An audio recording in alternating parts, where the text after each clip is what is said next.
All right, and we are live. Thank you very much, and good evening. It is time to call the Victoria County Municipal Council meeting for Monday, May 3rd to order. The agenda has been circulated to you. Are there any additions or deletions to the agenda this evening? Hearing none, by putting your hand up, would you please, could we have a motion to accept the agenda as circulated, please? It's been moved by Jackie, seconded by Perla, that the agenda be approved as circulated. All in favor? Contrary minded? Motion's carried. Thank you. We will just mention this evening that Councillor McDonald is not available this evening, and he has sent his regrets to council.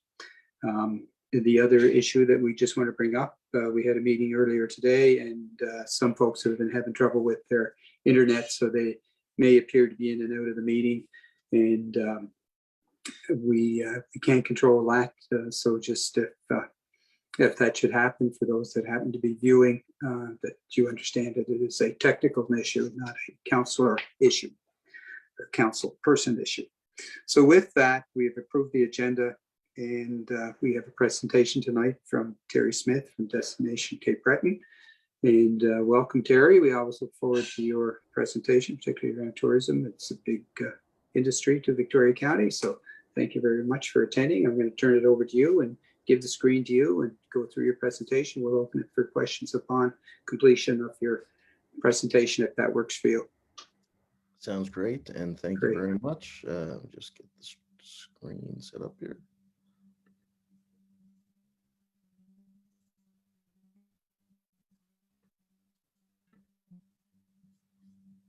All right. So yeah, thank you all. What I'm here to talk to you about today is a new long-term strategy that we've developed for the tourism industry. It was actually started in 2019, pre-pandemic, and originally slated to be released last year around this time, but with COVID, we had to put this on the back burner. But we're looking forward now. I know it's not a time right now when people are really focused on the future, but we're still optimistic that we're hopefully going to get these numbers under control and hopefully be able to open up this summer to at least the Atlantic bubble. But we'll see. But anyway, we still think in the beyond that we've got a great future ahead of us for tourism. So just wanted to start off and give you a little bit of a recap of some numbers from the decade that was leading up to the pandemic. So from comparing 2009 to 2019, just a few charts here, but to give you a sense, we had a tremendous decade of growth, and room nights sold increased by 110,000 over that period. Visitation to Cape Breton Highlands National Park, about 108,000 was the difference there. Growth in cruise, which of course is important to facilities like the Highland Village and Alexander Graham Bell National Historic Site, and many of the merchants in Bedeque and so forth. That increased over 100,000 passengers in that time. And then Celtic Colors, the impact, economic impact of that more than tripled in that time. So we saw fantastic growth happening over that decade. And then of course the pandemic has hit, and that has affected things. But so a lot of people have asked us, well, why a 10-year strategy now? And when we started this, part of it was, well, we didn't want to rest on our laurels. We wanted to look at how we could take the industry to another level, and see how we could grow tourism responsibly. Some people have said, so much can change in a 10-year time span, so why a 10-year strategy? But 10 years really allows us to be bold, to set a vision that really is exciting, that people can reach for, and it gives us kind of a target to shoot for. And for us, this strategy is going to be a living document. It's not something that's just created and is going to sit on a shelf. So we will be updating it as we go forward into these next 10 years. I just wanted to share a couple of the overall themes within the strategy, just to give you a sense of the direction. Number one is care for community. And we haven't had an over tourism issue for the most part here in Cape Breton. There were some times this past October going around the trail on Thanksgiving weekend or the weekend after that, where you got into some situations where it was very busy. Or sometimes on the Skyline Trail, it can be pretty busy, but for the most part, we don't have over tourism. But we want to ensure that we don't get there.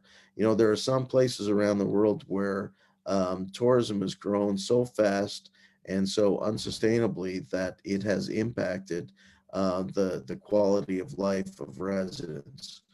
So we want to ensure that as we grow the industry, that we are enhancing the quality of life of residents, and so that's one of the keys. We want to make this a 365-day season. That's really going to be a focus for the strategy, to look at how we can build winter, for example, but also how we can build our shoulder seasons. So right now, the vast majority of the tourism business happens within about a 15-week period from, say, Canada Day to the end of Celtic Colors. A little bit more in the spring, but the spring has lots of room to grow. And then beyond Celtic Colors, later into the fall, there's room to grow there as well. And then, of course, for winter, we did see some positive signs because snowmobilers in mainland Nova Scotia couldn't go to northern New Brunswick this winter. Many of them came to Cape Breton, and we saw some really good numbers from visitation wise. So a number of our winter operators, for example, Wreck Cove Wilderness Cabins, did well. The Inverurie told us that they did very well this winter as well, and a number of others. So that's just another area where we can grow. We want to be sustainable. Yeah, we show the Bredora Lake there, and a great sailing shot, and just thinking about the Bredora Lake and the work of groups like CEPI, the Bredora Lake Biosphere Reserve. Sustainability is a key part of what they focus on. For us, whenever you think about sustainability, you think about environmental sustainability first and foremost, and that is paramount, of course. But also, we want to think about things like cultural sustainability, social sustainability, and economic sustainability. So they're all looked at in the plan. And so, for just one example, cultural sustainability, if we don't have the Gaelic College having some of the young people coming through their programs and being introduced to our Gaelic music and culture and traditions, um, we could get to a point in the future where we may not be able to offer a Celtic Colors International Festival or a Kitchen Fest and many of the ceilidhs and square dances and so forth that we have around the island. So those are the sorts of things that we have to ensure, even those grassroots things are being taken care of for the long run. Cluster focused. That's another thing that is a part of the strategy in terms of economic development. The tourism industry on the island actually does meet the definition of an economic cluster. You may have heard of the ocean supercluster that they call it within the province. Well, we have a tourism cluster, and I think you could argue it's a supercluster, but it can grow far beyond what it is right now in terms of innovation, having supporting technologies that develop alongside the industry. So, for one example, for Celtic Colors, there was a company that developed the software to meet the needs of the Celtic Colors International Festival. That software then became a company called Mercado Digital that then sold that software to festivals and events around the world. Um, and that's just one example of where there could be opportunities to grow a cluster in terms of other economic opportunities besides tourism. That could be things developed supporting tourism.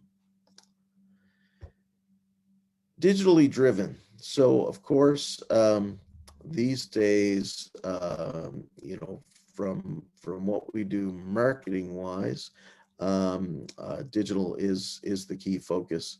When I started getting involved in tourism marketing over 20 years ago, um, we did a fair amount of print marketing, for example, newspaper, things like that. We do very little of that these days. The vast majority of what we do is digital. But also within the digital realm, there are things like apps that can be developed. There are all kinds of ways that we can look at supporting the industry with technology. We're not there yet, but we know that high-speed internet is coming for much of the island and many of your communities. So that's just going to allow us to do far more in terms of developing new technologies that can be within the realm of, for example, smart tourism. We might be able to tell people, okay, well, there's a lineup out the door at the Coastal Restaurant in English, so you might want to look at this other restaurant just down the street, and so we can kind of spread people out with things like that. That's just one example. One thing that we are embarking on just right now with Destination Cape Breton is a digital assessment. Over 400 operators on the island will be evaluated through this assessment, and their digital footprint. They'll get a full assessment of that. So that's something that we're running out very shortly, and we'll be in touch with all of the operators about that. One of the things that will allow us to do is look at where are the common areas of need in terms of the digital presence, the web presence of these operators, and how can we help them address those common areas of need. So there are things like that we can do as an industry that will help raise the bar in terms of what we do digitally. So that just gives you a sense of some of the overarching themes, but I wanted to share with you that within the strategy, we've identified for our objectives and our actions 6 game changers. So what we mean by game changers, these are areas where we feel there are opportunities to grow the industry. So they would include 3 areas that we consider product clusters: cultural tourism, adventure tourism, and culinary tourism. And then events. Events could be festivals and events, meetings, attracting sporting events, things like that. Marine tourism, so boating, niche cruise ship visitation, super yachts, things like that. That's a potential growth area. And then I mentioned cluster development, the whole innovation side.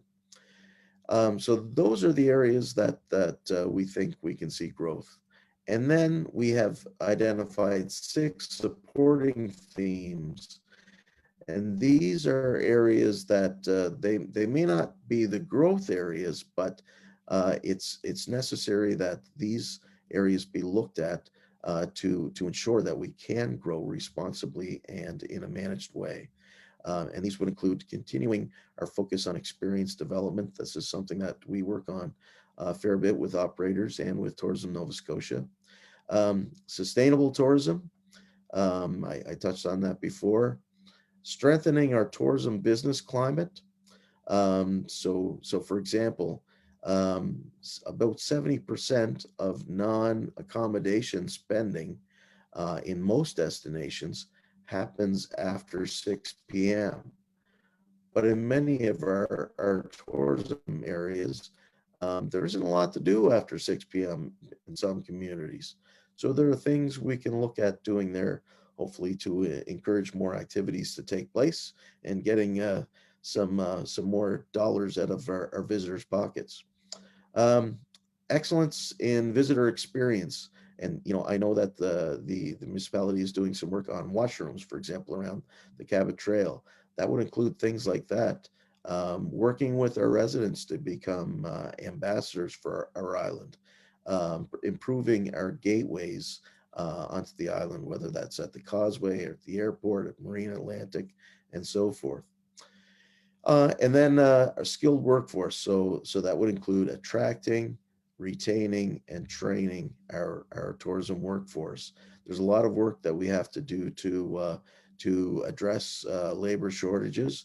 With the pandemic, we've probably had a little bit of a reprieve in that area, but come next year, we're probably going to see in some communities like Baddeck, like Ingonish, that it may be hard to find employees for the tourism industry. So that's an area that we really have to focus on and address.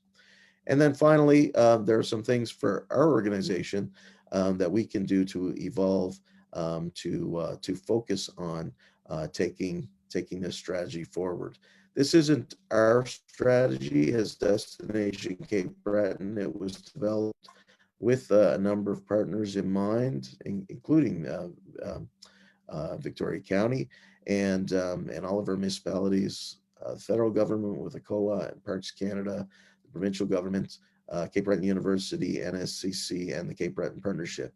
So all of those stakeholder groups were involved in developing this, and Dan Coffin would have been very much involved as well.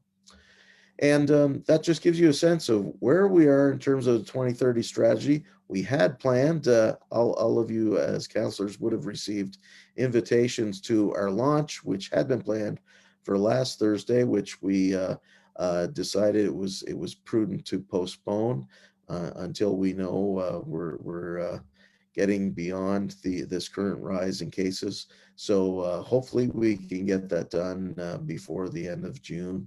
And then we'll have the full release of this report. So this just gives you an introduction to it, but I'm sure when you do get the full report that for virtually every area within the county, just because tourism really has a foothold throughout your municipality, I think you're going to see some tremendous opportunities and a lot of action items that will pertain specifically to the county.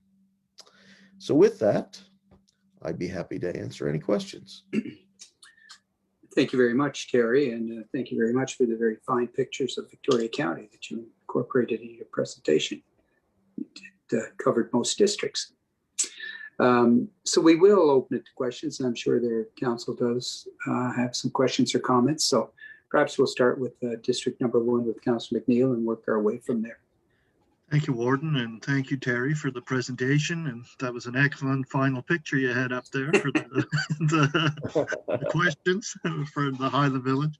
Now, I'm just wondering, Terry, like with the major project down in Ingonish and a major project going on at the Highland Village too, is there a specific advertising program going to go on for the middle of the island, especially like in the Iona area or the Brador Lakes? Like the Cabot Trail will sell itself, and just to try to divert people after seeing the Cabot Trail and the project down in Ingonish for some visitation over this way. Yeah, and actually, this is something that we started as a real focus this past year. So one of the things with the Atlantic bubble that we knew is that the vast majority of our potential visitors from Nova Scotia and within Atlantic Canada have been here before. So if they've been here before, chances are they've been around the Cabot Trail. So It wasn't that we didn't promote the Cabot Trail. We still did. It's the number one motivator of visitation, not only to Cape Breton but to Nova Scotia. So it's always going to get its share of the focus. But we specifically looked at drawing attention and promoting some of the hidden gems or lesser visited areas, and that would include places like the middle of the island for sure. And we also put a focus on creating content in those areas. So we went out specifically. I think we probably captured more content than we this past year than we have in any of the previous years. And it was specifically focused at some of those lesser known areas so that we could draw more attention to them. So typically how we look at it as it's like the Cabot Trail that gets people hooked.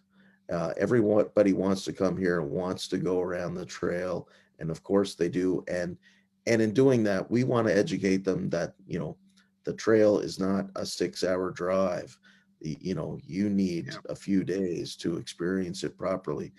But then we can educate them to visit some of these other areas around the island as well. So oftentimes the trail becomes kind of the first thing that gets somebody interested, and then we gradually have to educate them from there. So we are doing things like blog posts. We're actually doing a series right now of some of the top experiences in each region around the island. So that would include, for example, Central Cape Breton, and every region. So educating, it's all about educating people on what there is to do. Exactly. Thank you. Thank you. We're going to move to Councillor McLeod in District 2, please. Thank you, Terry, for the presentation. It's nice to see numbers up and these 10 years. And I know we have the momentum before the pandemic. We have everything very good. Right now with this, I know numbers will be down, but it's still, you're talking about the excellence in visitor experience. And I just want to ask you if you could be kind of help us to advocacy about the washroom, like you talk about that. It's in a backstage operational. If we want to succeed in the tourism and the experience, we are a little in not looking at backstage operational for all these plans. So I just ask you if you could help us to have some advocacy with the government and provincial or stakeholders to help us to address this, because it's very important in all the Cabot Trail from north and south from Victoria County. So it's just a comment, but thank you for your presentation. Okay, and I totally agree that's people often forget, the nuts and bolts, but all of that factors into an experience, and it's not just washrooms. There are sometimes at different times of the year, it can be hard to find a place to grab a bite to eat, for example. So there's lots of work we have to do in terms of just meeting those basic needs. Yeah, exactly. And we don't forget, we want to do the winter experience too. So like you say, workforce, restaurants, washrooms. So thank you for your support. And yeah, we just like to work with you. Thank you. Thank you. Thank you, Councillor McLeod. So we're going to move to Councillor Longva, District 4, please. Hi, thanks, Terry. Great presentation. And I'm also concerned about the washrooms, as everyone knows, and also places for garbage as well as washrooms. That we have lack of places where people can put their garbage, so they tend to dump it where they shouldn't. Also, you had mentioned something about digital training. I think that's a great initiative, because we're all getting into the digital world, and a lot of us need training in it, myself anyway. But thanks again for your presentation. Thank you. Thank you, Councillor. We're going to go to Councillor Patterson, please. Thank you, Warden. Hi, Terry. Good to see you, even if it's virtually. You too. We're not seeing too many other people these days. But anyway, some predictions are being made that when COVID is under control, notice I didn't say end because I don't know if it will end, that people will have a pent-up demand and probably some extra money. And one of the first things they may do is to plan a trip. And I guess my question has two parts. We have our website, you have your website where people come through. And is there also a phone call center, Terry, that you use? People can call and get information and so on, or even for hotels and stuff? Yeah, so that's actually something that we're looking at. We've done some exploration over the last few months about a reservation service, but they can call our office right now, and we try to assist them as much as we can. But we're exploring ways to do that in a more comprehensive way. So that is something we're looking at. We've seen it with golf in previous years, that for some folks to be able to get them on the phone, it's just we're able to do so much better a job at that education, like I was talking about earlier. Yeah, I think one thing we've learned from the COVID experience is our systems of communication can be easily overwhelmed. And, we want to get as many people here as possible. So just secondary to that, Terry, are you preparing for an influx? If we have a much larger number of tourists next year than the year after, let's say, are you making any preparations for that possibility?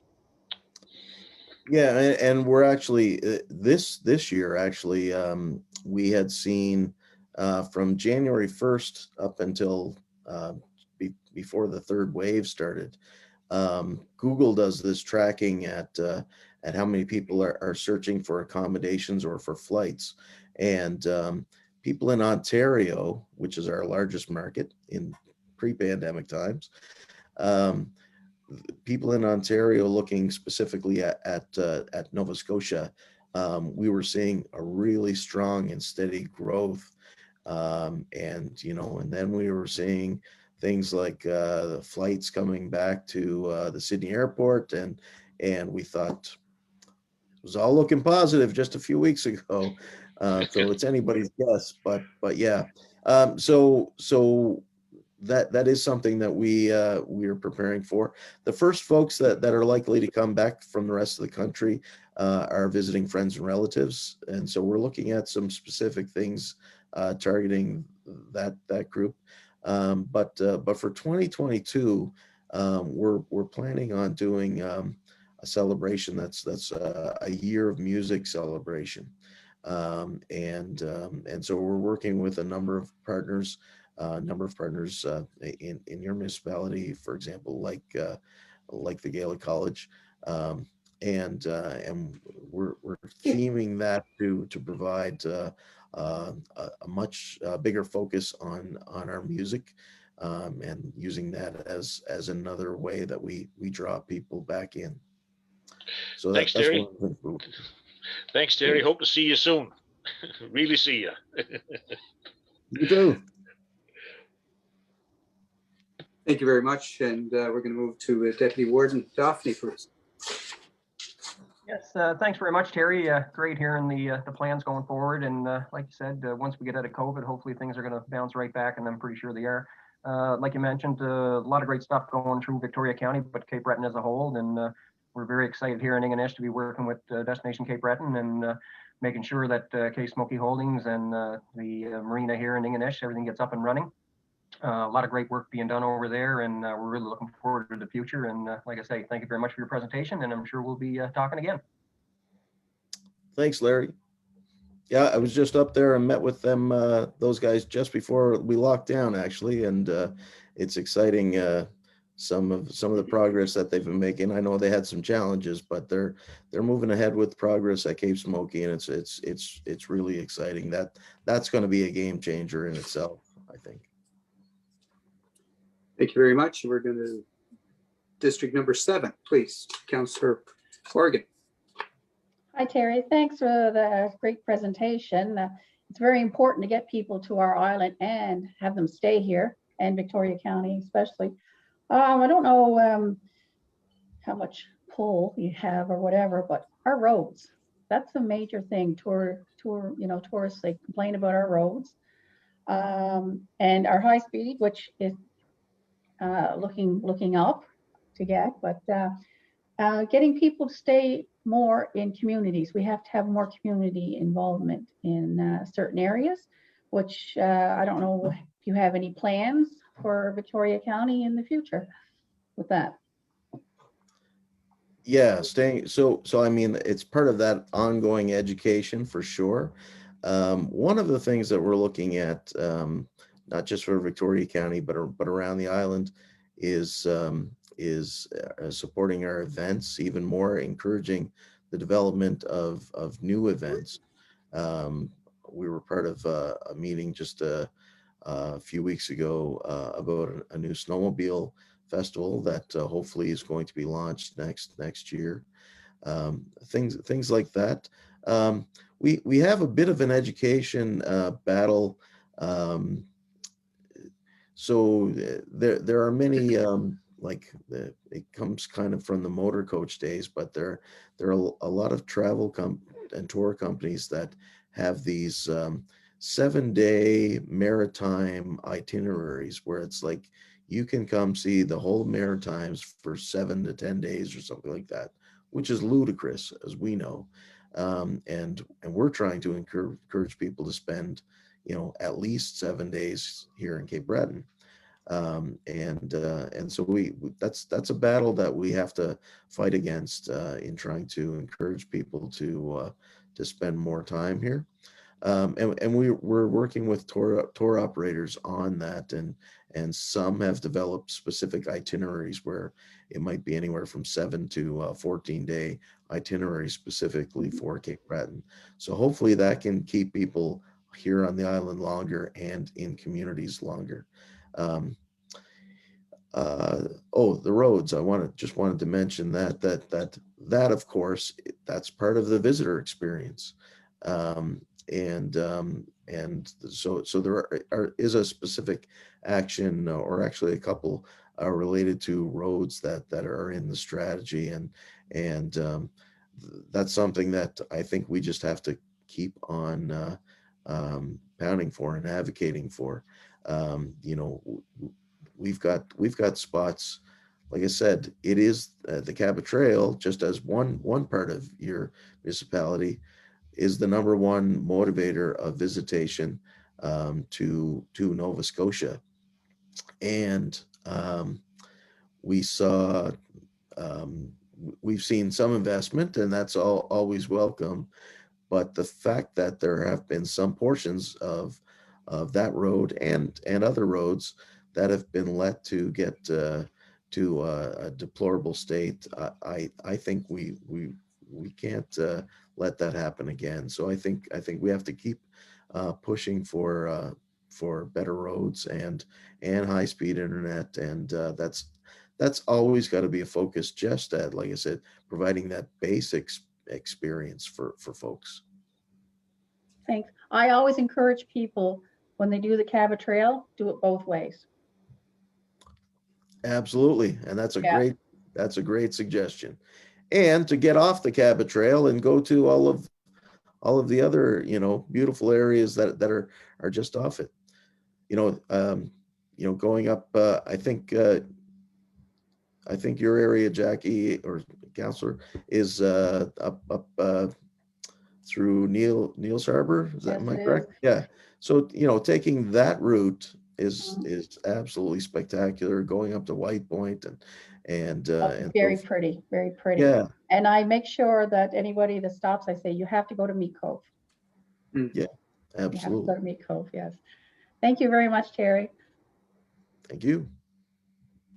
Thank you, Jackie. And just as mentioned earlier, Terry, Councillor McDonald is not here, so we can't go District 8, but I believe the CAO may have a question or a comment. So I'll turn it over to Leanne, please. Yeah, I just have one. I saw this presentation from Terry already, and I did see it in person because I saw him not that long ago before the shutdown at the State of the Strait. I think everyone there was very excited about the future and things that can happen. I know that Dan has been working very closely with Terry, and our tourism strategy in Victoria County will be in line with Destination Cape Breton's tourism strategy. And as you all know, adventure tourism, ecotourism is high on our list. So this is all great to hear. Great. And I just like to add, Dan has been, and Leanne is great. Every time we have to deal with Leanne, she's fantastic as well. But Dan has been, such a great partner and resource. He brings an awful lot of knowledge to the table, and I think he's just a tremendous asset for not only Victoria County but for the island's tourism industry. Thank you very much. Thank you, Leanne. And just a couple of quick comments as we wrap up, Terry. I certainly want to echo the comments of both Deputy Warden and Councillor McNeil. Lots of great things going on in Victoria County. It's a big county, and sometimes we lose sight of all the projects that are going, but certainly there's a lot of excitement in Ingonish and with what's going on with the Highland Village. And we also have the waterfront development in Bedeque as well. So it's next time you're up, if you wish, we take a little tour around Victoria County and get a sense of where these projects are, and you get firsthand knowledge. So we would invite you to do that. And if you do come up, we'd be more than happy to take you around and show you some of the other hidden gems that you may or may not be aware of. So I just want to reinforce that, we've had a great relationship with Destination Cape Breton, and certainly it fits in well with our plans for the future. And the tourism industry is huge to Victoria County, and what we have earmarked as priorities for the municipality fall nicely with your strategy. So we look forward to working with you as we move forward with our strategy as you work forward with yours. So with that, just want to thank you very much for your presentation. It was good, it was positive, and it's nice to hear at the start of the tourism season that it is a positive message. We hope that the COVID will have some kind of release on this country and this world before too long. So thank you very much for your presentation, Stephen. Thank you. Thank you. Great to see everyone. We'll see you. Bye-bye. So with that, we're going to move on to the next item of business, and it is the minutes of council meeting April 19th, 2021 were circulated to you. You've had them in your possession and had a chance to read them, go over them. Are there any errors or omissions of the minutes of April 19th, 2021?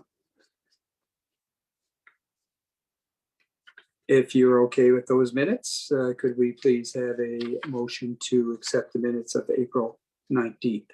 I make a motion to accept the minutes of April 15th. Thank you very much, Councillor. It is moved by Councillor April 19th. April 19th, yeah. We have a seconder for that, please. Nope. Second by Councillor McLeod, all in favor?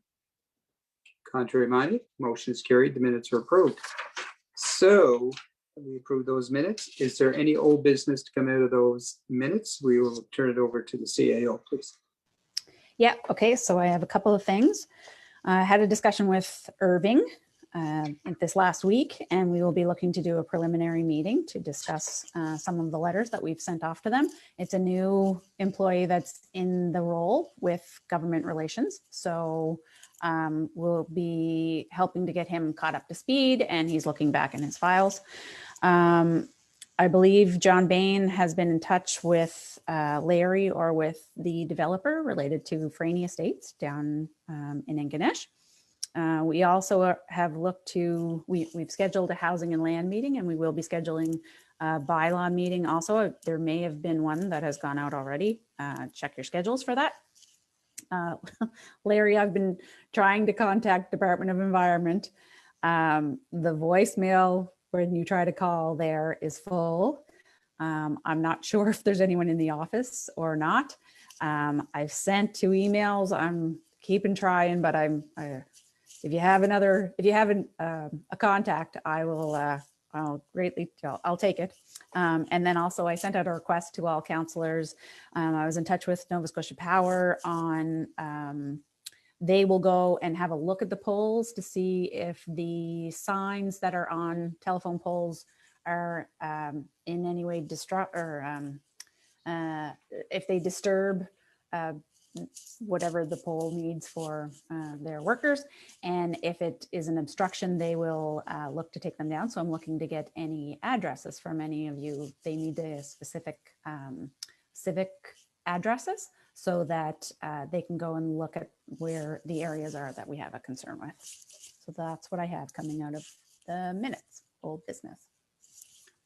Thank you very much. Are there any questions in regards to old business? Deputy Ward. Yeah, Leanne, if we're having that much trouble with environment and I'm not surprised with things, can we go to the Premier's office directly and ask them to reply to it?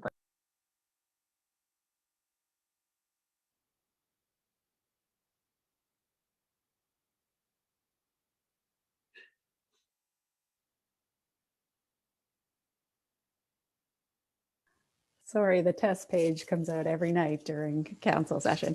Right to the minister's office, we will do our best. I will see what I can do to get that contact information as well. Yes. Difficulty getting in touch with the minister. I'm sorry, Deputy Warden, we didn't pick that up. You were kind of lost. Yeah, I'm having internet problems here. Yeah, no, I was just saying if we could go directly to the Premier's office and say we're having difficulty getting a hold of the minister, maybe he might be able to arrange a meeting. And can we contact Keith Bain? Keith might have some contacts or a way of getting a hold of the minister and see. I'd really like to get this done as soon as possible. Yep, that's a good idea too. Okay. Just wondering, Deputy Warden, if we asked CAO to phone the Premier's office directly, might be a little quicker since they're not responding to our emails and mail. Definitely, yeah. No, anything we can do to speed it up, Leanne, be greatly appreciated. Yep, I'll see what I can do to move it up the line. Thank you very much. Thank you, Deputy Warden. Any other questions or comments in regards to old business tonight, please? We're good. We're going to move on to new business, and I will turn it over to CAO for her report, please. Yeah, so just to let everyone know, right now there's 31 people watching online for our Facebook live stream, so that's great. I have had meetings with my staff, Zoom-wise, this week. As we all know, we're in the 3rd wave, getting concerned with the numbers, probably more concerned than we have been even in the past.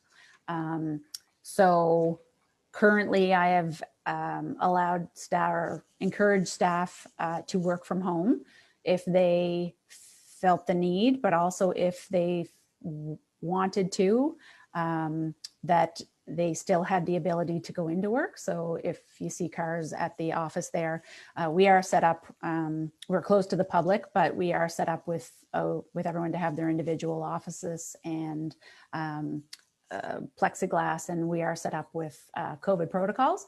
So that's why people are working in the office, but I believe that the Premier is putting more and more pressure on everyone to start to shut things down until we are through this peak of this wave.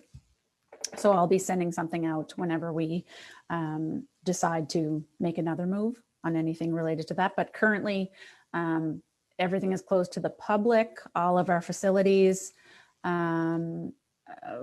but staff are still working. So, and collections is still happening. So related to department check-ins, give you a little bit of information.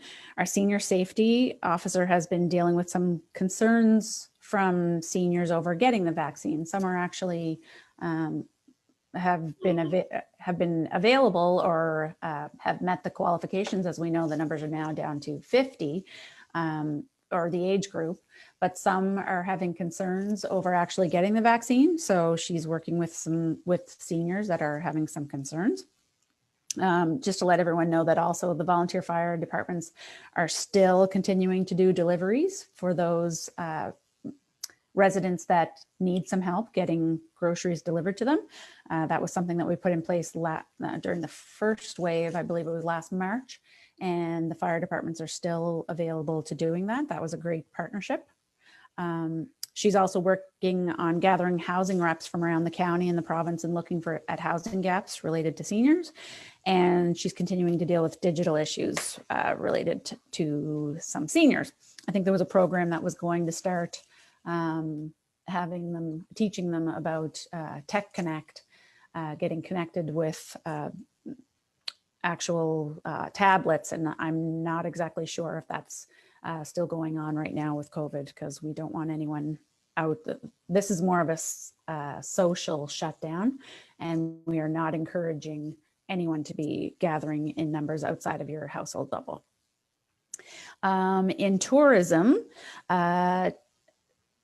help from council. Thank you. There were some councillors who commented, and Terry Showbrook did an article on CBC about issues that Airbnbs about bed and breakfasts have been having.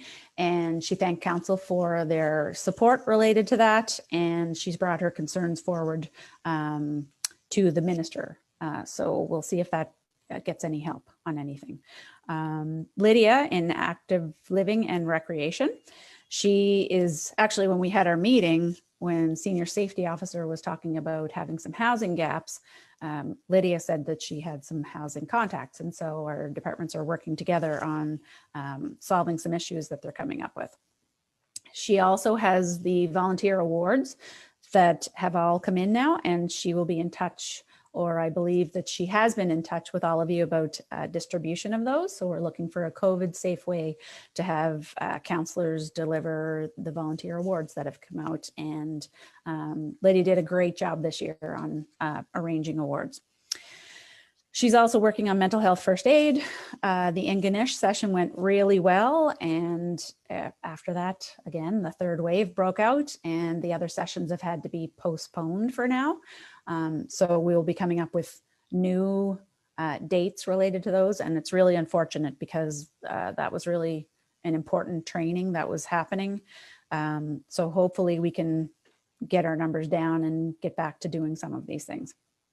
She's also working on her annual MPAL report, and she's doing a presentation at an MPAL inspiration seminar on the work that she did with Cape North for the development of the walking trail. So that's really good. We have some examples in our county of good ways to work together in our programs that are working.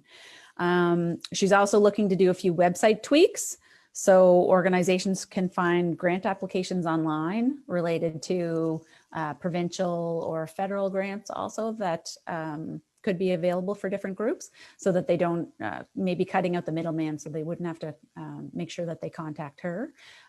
She's still available for being contacted, but if there was a way on our website for all those grants to be looked at, it just saves a step.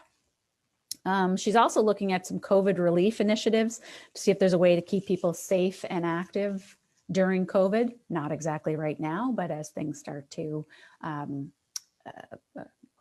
hopefully turn the tide. And she's also in ongoing meetings with Develop Nova Scotia over our placemaking project. And those meetings have been virtual meetings as well. Amy in the finance department has been moving forward with the Home Energy PACE program, and details will be released once that's up and running, but that's to help residents get a low interest loan to do some efficiency upgrades on their homes. And it is with Clean Foundation that we are working with for that. So it's on its way. The Circular Cities application has been submitted. It had to be submitted at the end of April, so we're waiting to hear back on that. She's also looking to see about renting a space up in north of Smoky for setting up a collections or a payment office for water and tax payments. So she's going to be reaching out, and I think she has reached out to some of the counselors up north of Smoky to see if we can come up with brainstorm some ideas for something up there. And so we'll probably talk about that more maybe at our land housing meeting on Wednesday as well. There was an RFP that went out to get some title search help in the short term.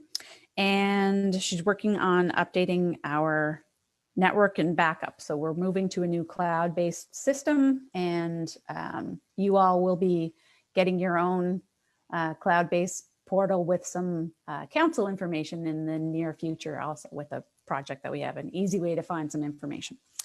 In our Public Works department, Public Works has been monitoring COVID.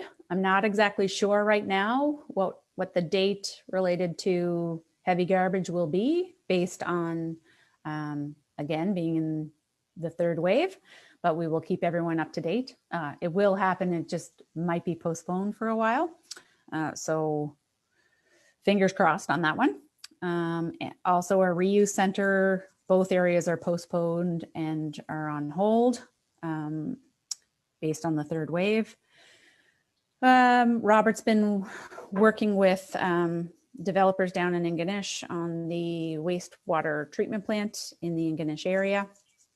Wanted to talk a little bit about the north site that we've been investigating. So I have an email from a report that was done that looked at siting out the land that we own down there. The land that we own seems to be very rocky and not really the best ideal location. So there is a recommendation for a spot that is, I believe, about 1.8 kilometers up the road from the land that we own. Only issue is that it's all Crown land right now. So if we look to move to this next spot, we will have to start engaging with the province to see about having a land, some type of exchange or something like that. So I will be sending out a report that I have received on the issues with the site that we have and the recommendation on the next site. But I see Fraser has his hand up there for the question. I think that was up since this afternoon. No, no, No. I just put it up. Thanks, Leanne. Just in regard to heavy garbage, I think everybody understands that the date is in flux as we speak. But how do we plan on advertising when we finally do settle on a date? So we are monitoring. When we know, we will be using all our methods. So again, we are encouraging everyone to sign up for Voyant Alert if they can. That's still available. That's the easiest way because it will definitely go out as a Voyant Alert, but it will be posted through Facebook and our website, every other method that we use. But highly encourage the use of our Voyant system. So we're not planning a mass mail out? Will the councillor corner be coming out about that time? Or could we delay it until we know the date?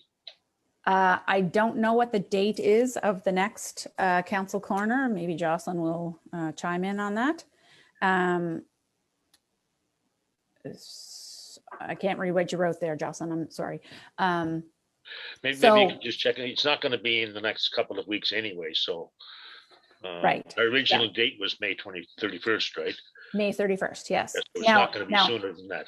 No, and it's not canceled just yet related to that, but we are monitoring very closely and we don't want to put anyone at risk for anything. Just, when we had our allowance as councillors, I used to send out a flyer just to my district out of that funding that was supplied for for district concerns or district matters. I find that still the most effective way to get in touch with people, let everybody know. But I know it's very, very expensive to do it countywide too. So Yeah, and Jocelyn has just let me know that we always do put out a heavy garbage newsletter. So when we know the date, we will do our best to. Okay, put great. information out. thank you. Okay, also, we've been adjusting our operations for COVID updates a little bit. As you know, collections is still happening. Our staff are still out of Public Works, but it is closed to, it's only open to commercial. It's not open, they are not open to residential at this time. And we will see how, we're monitoring how things are going. Another thing, out at Public Works visiting out there last week, they were showing me a new automated maintenance system that we're putting in place. So it's a program that tracks our assets. We had this asset management presentation a couple of years ago, but there's now an actual checklist and it's automated. So it reminds our workers on maintenance that has to happen in the water utility, on the buildings that we have based on, and it has some averages on life expectancies for all of these assets, but it also has a maintenance checklist that you can't go any farther until you have it, the points, so that you know that they're done. It's really neat. So I was really happy to see that. Related to our economic development officer, the job description, or sorry, the job posting went out again for another week. So if you know of anyone, please encourage them to apply. The job posting is still there. Couple of other things that are going on. Again, we're following Dr. Strang's advice, and just let everyone know, before we went into this lockdown, there was 7 from the courthouse and 8 from the transfer station that participated in Earth Day cleanup in Bedeque. We actually adopted for the day the stretch from the turnoff to the transfer station entrance. And we collected 238 kilograms of garbage in that 1.4 kilometer stretch.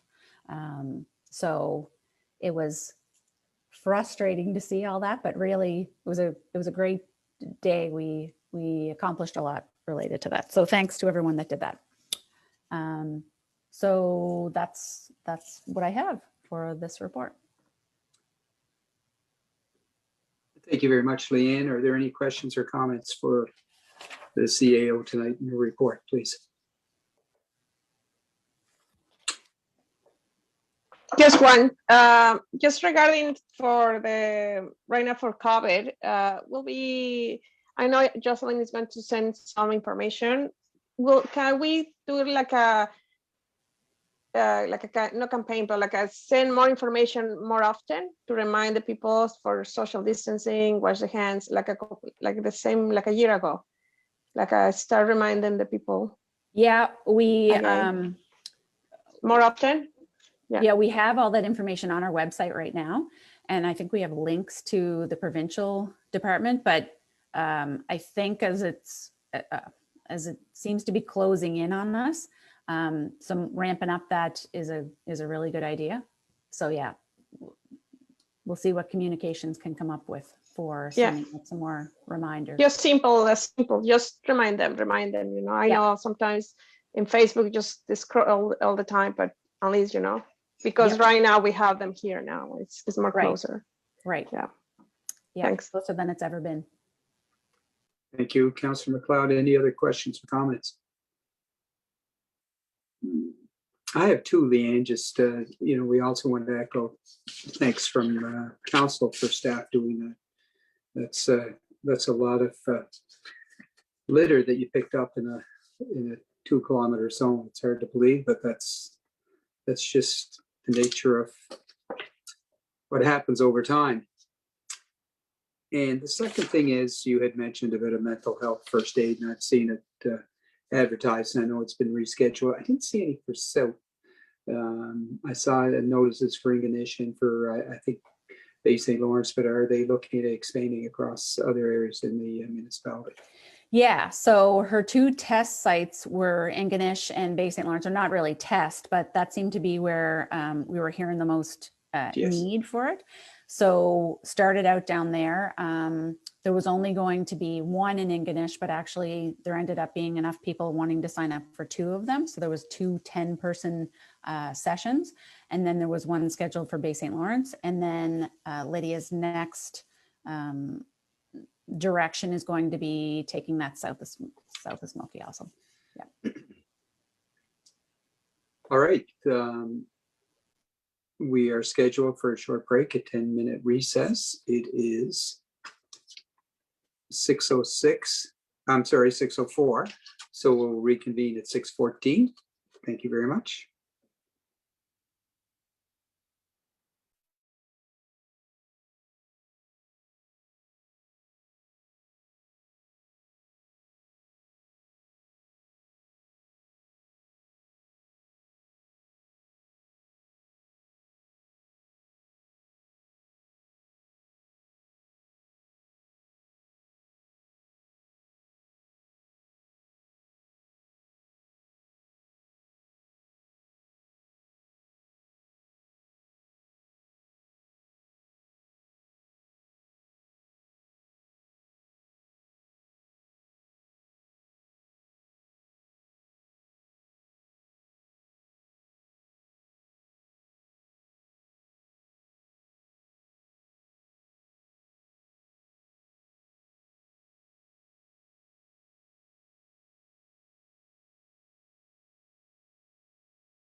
I believe we've got everybody back. Not sure, Warden. Perla and Barb might not be back yet.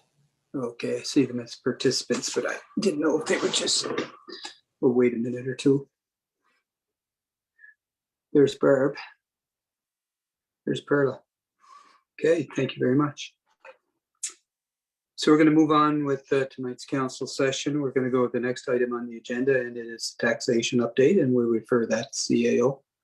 Right, yep, okay. So as of today, May 3rd, our total outstanding is 782,000, which is about 249,000 lower than it was at this time last year.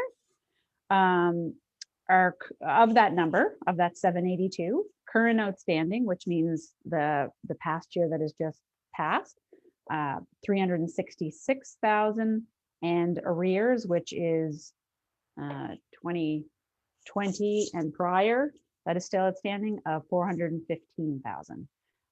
So we have collected about 36,000 since last tax report to council since April 19th. We sent out 550 tax reminders on April 22nd. So every resident who has tax outstanding should have received a tax reminder on April 22nd. And just to let you know, we will be sending out new bills in June. Those bills will be sent out once we have approved the tax rate, which we may want to talk about. I'm not sure if you want to set the rate this evening or if you want to wait till our next budget session. But we did do a couple of scenarios at our budget session, and I don't know what your thoughts were, if you were interested in keeping the tax rate the same as it was, which is $1.22 for residential and $2.12 for commercial, or if you, I'm not recommending we put it down. I'm not really recommending we put it up either at this point. I think we keep it the same. So I don't know if you would like to discuss that or not, or if you'd like to wait for the next budget session. I think the preference would be to wait till next council session and Next budget? I'm sorry, next budget session, yeah, which we'll schedule prior to a regular council meeting so that we can move the recommendation directly into the council meeting. So Okay. if that's the wishes of council, we good with that? See nodding of heads, and so we're good. We'll have that next budget meeting. Thank you. So any questions or comments in regards to the taxation report this evening? Just for those that weren't or maybe joining us, we had a regular meeting of council for taxation report from the Director of Taxation at 3 o'clock this afternoon. So there are a couple of go forward recommendations, not motions, and perhaps I'd just ask the CAO to report on that, please. So we had a tax collection strategy meeting prior to this council session. I will be meeting with the director and the CFO prior to the next meeting, and the director will be coming forward with some clear objectives or clear processes on things to do for our next council session on May 17th. Great, thank you very much, and that was our understanding as well. We're going to move on now to Department of Transportation infrastructure renewal items, and if there are any in district number 7, we'll start there, please. No concerns, just the regular stuff that Stephanie already has on her list for me. Thank you. Thank you, Councillor, and thank you for submitting them. We'll go to district number 6, Deputy Warden. Yes, thank you, Warden. No issues. The main thing I'm hearing about these days is the gravel roads in the area. Just one sec here. I have unstable internet connection. It keeps going on me. The gravel roads seem to be the biggest issue in the area. I was in contact with Steve McDonald in Bedeck, and the expectation is that the grader will be north of Smoky next week, weather permitting. So we need some dry weather to get the roads done. But that's it. Thank you. Thank you very much, sir. District number 5, Councillor Patterson. Thank you, Warden. Just to follow on the Deputy Warden's concerns, gravel roads, dirt roads, whatever you want to call them. The Kemphead Road on the south side of Bullardry from Steele's Cross, where the pavement ends, up to Kemphead. Well, it's practically impassable. I drove it last week and it's in terrible shape. Just before the meeting, I got an email from a resident over there and sent some pictures where he's taken a 4x4 post, painted it orange and put it in one of the holes. So no one will go into it or whatever. So as I said, Deputy Warden had the same concerns. I think probably everybody does in our district, but the dirt roads are in desperate need of work. Yep. Thank you very much. We're going to go to district number 4, Councillor Longa. Hi, same here. It's all the dirt roads. We had that huge rainstorm, which isn't like the regular rainstorm, so it caused a lot of problems. The rear Little River Road, I went for a drive on that the other day. It is pretty much almost impassable. The Meadow Road where Steve lives, I know he's aware of that one, and the flooding in Englishtown by the old wharf that comes right across the pavement. Those are all issues, but I know the gravel roads, they're waiting for them to dry out a bit before they do work on them. But and then there's the road at Benbria, which was brought to my attention that there's a bad area by the old Redhead Schoolhouse. And but the rest of the road I hear is in great condition, but and I have let Steve know about the other issues I mentioned, and I will get in touch with him about the old Redhead Schoolhouse as well. And that's it for my report. Thank you very much, Councillor. Councillor McLeod, district number 2. Thank you, Warren. I don't have any right now. Everything is with talking with Steve. Do you have any date for the meeting, Leanne? No, I was waiting to hear back from him and Jamie when they had dates that worked for them, but I will contact them again Yeah, I guess maybe in some meeting we can do it, not necessarily personal. Yeah, in definitely. As we can't, because I would like to address the roads directly with them in that time. And like I second my councillors, the gravel roads, all after the rain, a lot of work will have to be done. So is reported. Thank you. Thank you, Councillor.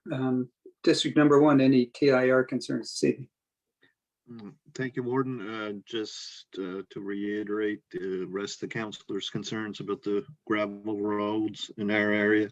Actually, I did have an email from MLA Keith Bain, and he was in contact with Steve also, and they said they'd start the grading in the area hopefully tomorrow. So that's good news around this area. Also, another hole appeared at the gypsum outcrop in Jamesville. TIR is aware of it. They did put a pylon in the hole, but it's basically a dangerous spot, and major work has to be done in that area. So TIR is aware of it. So thank you. Thank you, sir. And I don't have any to report to council tonight. I have forwarded concerns directly to the department, as others have as well. So we're going to move on to, is there any notice of motions this evening? Yes, Warden. Just one thing I could mention. Yes, sir. I'd like to give notice of a motion for next council, and it's regarding the solid waste bylaw. And the reason I'm doing this now is instead of bringing it up during the hearing or the discussion on the bylaw, I'm just not sure of the wording, and I want to make sure I get it right. But the intent is what I discussed last time. It's having to do with the number of bags, section 4. And I think it's important that we keep in mind when collection period is extended for sometimes up to 10 days, that there be some flexibility in that number. And that's what I'm having trouble wording to get, we don't want to, in other words, we don't want people to put out 10 bags just because this part is in the bylaw. But if they have 1 or 2 extra, we don't want the collectors or the carriers to leave them behind. First of all, I don't think it'd affect our operation very much. It's not that many number of bags, but it might affect some of our residents who, Christmas vacation or whatever, it can go quite an extended period sometime. They may have more garbage than extra. And if we could just have some set flexibility, I think, in the bylaw, and I will address it next meeting with probably some clarification of wording and the intent of it. Okay. Yeah, and I did like your wording actually, Fraser, on that. And I think your area is probably one that has most of the holidays. Exactly. And that's what it's related to. So I think we can look at putting in a discretion in there, like the way that you worded that on that. Because we have third reading coming up next meeting, right? I think we maybe went too far with third readings. I don't know if we need a third reading. I think we only need 2 and then we can send it off. We have to have a public hearing, don't we? We do have to have a before the public next hearing? one. Yes. Yeah, so if I get it before the public hearing, then we. Yeah. Okay. Yep. But Thank you. I did like your wording on that. Okay, thank you very much. And maybe we can, when we look at the bylaw, we can make those probably just wording changes, Councillor. So if we're in agreement, we'd be able to fast track that. So, Okay, yeah. Mhm. yeah, thank you. Point taken, and appreciate your comments. So we are going to move now to district concerns and start with district number 1, please. Thank you, Warden. Just a couple of, not concerns, but issues I'd just like to mention. The community cleanup that was planned for the area was postponed because of COVID concerns. The grade 10 class was going to make a cleanup through Iona, and the school has been canceled. So hopefully after everything settles down, that'll take place. And Leanne, still no lights on the bridge in Iona. So whenever, if anything can be done, it would be great. Thank you. Thank you, Councillor. Okay, we're going to move on to district number 2. Okay, thank you, Warren. I have just a couple. The same, the cleanup on for the community was done before. We have maybe 6 or 7 in the neighbor. They start cleaning up. I just reminded then the rest of my district, I still have bags and gloves in case they want to contact me and do their part to clean the district. I have some comments. Summer is coming, construction is coming. People's is a year now that we have these high prices in lumber, and it's affecting everybody. So I don't know if we can advocacy or send a letter, or maybe our MLA Keith Bain could address this in the House, because everybody's very scared about the prices. They can build, everything is stopping constructions. So I wonder if we can send a letter to our MLA to address this issue in the House, to the Minister Chuck Porter. Okay, thank you. And that would be in the form of a motion, Councillor. Can I make a motion to send to our MLA Keith Bain to have this addressed in the House? Sure. And do we have a seconder for that, please? I second. Seconded by Councillor McNeil. All in favor? Aye. Contrary minded, motion's carried. Anything else, Councillor? The power was canceled, of course, for COVID. Just want to let you know. The tickets are still there. Once everything is start again, the event will be there. So we don't have to. There is not going to refund. It's only they're going to hold the tickets. For the last, we know the solar light came around April 22nd, and we received an email about they will install the solar light after. Just want to know if we have any information, or we're still waiting for the sketch from the company. I know they have some issues for short staff, yeah, plus for COVID. So I wonder if you have any update about that. I don't. It's on their list.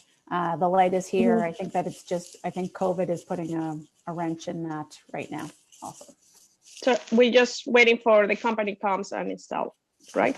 Mm-hmm. Okay, just for the knowledge in the minutes that we're still Yes. keeping doing for the district. Thank Yep. you. That's it. Thanks. Thank you, Councillor. Councillor Longva, anything for District 4? Yes, in this area, there's been individuals have been out getting garbage, and one lady told me that in a quarter-mile area, she found 56 cans and bottles just in like 1/4 of a mile by close by her house. So it's nice to see people out cleaning. I mean, it's not a community event or anything. It's just individuals and families that are doing it on their own, and which is great. But it will continue after this lockdown's done. I did have an issue that I brought up at the last meeting, and it was about the Old Mill Road. It's supposed to be called the Old Sawmill Road. And I contacted TIR about this, but they said that that road is not listed. So they're not responsible for that sign, and they're not responsible for the disrepair of that road either. And the lady who contacted me, she's a school bus driver. She lives on that road, and she informed me that there's 5 families living on that road. So I was wondering is it possible to get a road listed? Like if there's 5 families living on the road, shouldn't it be listed so that the TIR will look after like fixing the road, and also just the signage issue? Like I was told that they should just make their own sign for the road, because they're not getting packages delivered, and they're having problems with deliveries because of the name of the road is wrong, and they have issues with the condition of the road. But there is a lot of families, including a bus driver, so I don't know what can happen with that. So I'm asking all you. Yeah, that's a good question. Yeah, if it is a private road, the responsibility does not belong to the Department of Transportation. It would probably, the best approach I would suggest is that that you request a letter to the Department of Transportation, just indicating asking whether it is or isn't a public road, so that you get clarification. And I think once we get that, it's then a matter of how we deal with it, because if it's a public road or I is it registered? I was told in an email from TIR that it is not a listed road. So I'm wondering, my question is, how do we make a road listed? Is that something that's possible to have a road listed? So that goes through the private residents on the road. So the private residents have to do a request to TIR for that. And TIR have the ability to turn that down if it's not up to standards. Yeah, it's Councillor McNeil, were you going to add something? Yeah, no, they have to bring it up to TIR standards before they'll look at it. So a number of roads around here are in the same condition. So yeah. And in order to bring it up to their standards, it's usually quite expensive, and it requires extensive work. But just because there are X number of people on the road doesn't mean that it becomes a public road. Years ago it did, but that's not the criteria they use on it now. So I I would suggest that maybe you recommend to the individual that made that request to you that they contact Department of Transportation and find out what would be required to bring it up to a public road standard. Thank you. Okay, anything else? No, I think that's it. Okay, thank you very much, Councillor. I wish I had a better recommendation for you, but I don't. District number 5. Thank you, Warden. Just 2 items. First of all, Councillor Daphne, I have an appointment to have an installation of fiber op next Thursday, the 13th. Interestingly, Leanne, we got an email from John Swanty today saying that the project phase 1 was completed. I know they've been working hard at it. I just note to anyone who is getting fiber op, do your research, do some homework, because you have to go in and dig at things a little bit sometimes. For example, when I go to fiber op with my phone, my long distance calls are going to cost me 4 times what they're costing now. So it's not just the simple dollar to dollar thing that you have to look at. You have to look at all the details. So anyway, hopefully I'll be, I imagine with fiber op, everybody will look clearer and better on these Zoom calls too. It'll be interesting to see what happens. Anyway, secondly, a streetlight request, 6968 Kempt Head Road, and it's there's a pole at the end of the driveway, and there's a turn apparently that's quite dark. Talking to the landowner, so I'd like to move that a street light be placed at 6968 Kempt Head Road on the south side. That's been a motion by Councillor Patterson. Do we have a seconder, please? I second it. Councillor Longba, all in favor? Right. Contrary minded, motion's carried. Street light. And I just like, I guess, to thank everyone, all the residents probably of Victoria County, you know, with this latest lockdown. I think it came as somewhat of a surprise to us because Dr. Strang and the Premier had been on the day before and didn't see the need for it. And then all of a sudden by Wednesday it had changed. I think everybody is cooperating to the best of their ability. You know, it's very difficult, I think, for a lot of people, especially with the weather starting to warm up a bit and wanting to get outside and have picnics and whatever else. So anyway, I guess, you know, just if we hang in there a bit longer, hopefully we'll come through this and the virus will be controlled, as I said earlier. So thanks to everybody who's watching for your cooperation. Thank you, Councillor, and thank you for that. It's well worth mentioning. We're going on to District number 6, Deputy Warden. Yes, thank you, Warden. And Councillor Patterson, once you get your fiber hooked up, I promise to wear a mask and show up to do the next Zoom call. Definitely having a lot of problems here today with the internet. Two issues. One is, first, I'd like to make a motion that a street light be placed at 36 Ryerson Lane in Ingonish. I'll make that a motion. We have a seconder for that, please. I'll second it. That was seconded by Councillor Organ. Thank you. All in favor? Contrary minded, I will note that Councillor Patterson had his hand up, but I did hear Councillor Organ first. So the street light's been approved. Once he gets that fiber, he'll be ahead of everybody getting it. Yeah, exactly. Second motion, I'd like to have $1,000 from the District 6 budget to the Ingonish Baseball Association for field improvements and baseball for the kids. Hopefully we'll have a baseball season this summer in Ingonish. And I make that a motion. We have a second for that, please. I second it. I was waiting for Fraser to put up his hand, but I second. That's been seconded by Councillor McNeil. All in favor? Contrary minded, motion's carried. Thank you. And just one other issue, a lot of the first responders in the area still have not been receiving their vaccine. A lot of them are younger at age and stuff. And there seems to be a push on right now towards the government to see if we can get our first responders vaccinated. I'm just wondering from council, I'd like to make a motion that a letter be sent to MLA Bain and I don't know if it'd be Dr. Strang or whoever the Department of Health, but I make a motion that a letter be sent requesting that first responders receive some preferential treatment where they are dealing with the public in emergency situations. Make that a motion. We have a seconder for that, please. Second. Seconded by Councillor McLeod. All in favor?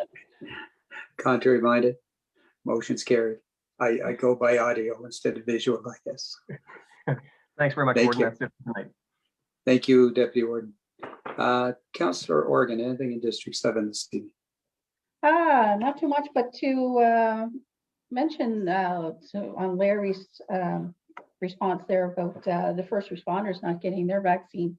Also, homebound people, special needs or like that. I know myself, I have a disabled brother who cannot go to get the vaccine. So if anybody is coming to the house to get that, could we find out that too? And if that's going to be available. No concerns, but I'd like to thank all the volunteers who participated in the community cleanup.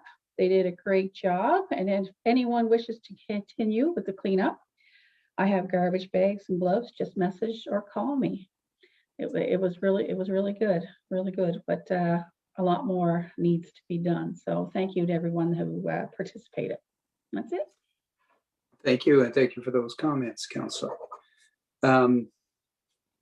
My district, as with others, the cleanup that we had planned for the community was going to be on May 8th, and we're going to have to reschedule that. We're not quite sure how it's going to look like. It may change in how we're going to do it. However, I would just ask residents to keep an eye on our Facebook page and on our website, and the details will be there. Hopefully we'll have it within the next 3 weeks. However, I expect that this current restrictions are probably going to be in place a little bit longer than expected. So we'll deal with it as those restrictions hopefully are resolved. Other than that, I don't have anything else other than the fact that I should mention a resident in our community. I would like to pass along birthday wishes on behalf of council to my mother, who turned 93 yesterday and who is doing quite well in Alderwood. So she rarely makes, probably in 93 years, has not made into the minutes of council. So I thought tonight I would do that on behalf of council. So I'd like to wish her well. Other than that, do we have any correspondence to come this evening? I know everything that I have received, you have received. Okay. Is there any final questions, comments for come to council tonight before we adjourn? Actually, so we're going to go over second reading of our solid waste bylaw. Oh, sorry. Yes. Yeah. My apologies. Yeah, so we did make a change. The only changes that we made currently from the first reading to the second reading was upping the organics bags from 2 to 4. And then Fraser, I agree that we could look at our discretion, looking to increase if there has been more than 1 week for collections. But we are encouraging all our residents to reduce and to not create as much garbage as we have been, but I do see your point on that. So is everyone else okay with working something like that into it? Yep. Okay. Yeah, good. We're good. Okay, so we'll bring that forward for the next public hearing on that. Okay. So the changes will be reflected at the public hearing stage for that. Correct. Yes, Fine. and you'll get a copy of it once those are in there as well. Exactly. Perfect. I should have checked, Garrett, were there any questions or comments from anybody that would have joined us virtually tonight? Jocelyn has told me that there's no questions so far. Okay, well, we are going to have our next council meeting on May 17th. And prior to that meeting, is there a meeting scheduled there as well? We have the meeting with our Director of Taxation. Exactly. That will happen that day as well. And what about a budget meeting too? I will have to check with Amy on a date for a budget meeting, but yes, we will schedule one of those as well. There shouldn't be a whole lot left in the budget. So it would really just be some cleanup on some things. Okay. Thank you. All right, not to complicate the 17th, but that meeting with the Director of Taxation is at 3 o'clock. So we wouldn't have time that afternoon to tidy up the budget. I think we can figure something out. Okay, I think we can figure it out. well, you'll notify us and let us know Yes. something scheduled. Yep. All right, well, I just had yes. one question. sure. You just muted yourself. The grants that were approved, is that like, has there been a public notice somewhere? Or are we allowed to tell people, or what's the protocol regarding the grants, and are they just notified themselves, or? So there's a few that we have that there's a couple of questions for. The rest are getting checks done up and being sent out. So once those are done, we will prepare a letter and send that off to each of the different organizations as well. And then after that, we'll be posting that on our website. Okay, so is it still a secret then? Well, I think council made a recommendation to approve the grants at our last council session. Yeah. So no, not really a secret. Okay, As long as they are confirmed, the ones that were confirmed. thanks. Yeah, I think it is public knowledge. And the other thing, I would just make sure you know the amount before you just make sure you're accurate. So, okay. Anything else before we ask for a motion to adjourn? All right, very good. We'll have a motion to adjourn, please, by Councillor Patterson. All right. Good evening, folks. Take care. Thanks, everyone. Have a good one. Bye-bye. Thank you. Thanks, Have a good everyone. night.